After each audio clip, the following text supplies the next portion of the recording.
Blessed Sunday everyone. Ayan po mga sisikot idol. Kumusta po kayong lahat?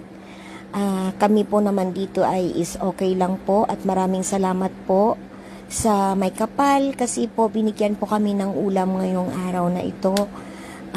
Super thank you and blessed po kasi minsan po no dumadating talaga yung panahon na nagigipit po tayo at wala po tayong maulam, wala po tayong makain.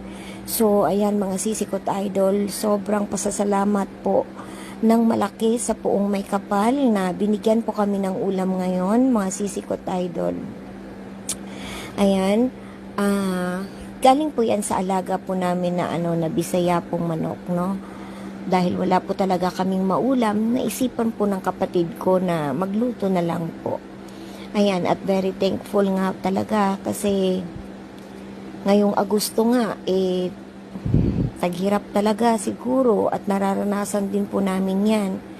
Kaya po, thankful and blessed kay God kasi hindi po kami pinapabayaan. 10 po ng mga bata na kasama namin at meron pa din pong pagkain sa araw-araw po. Kaya maraming salamat Diyos sa biyaya na binibigay mo po sa amin sa araw-araw. Amen.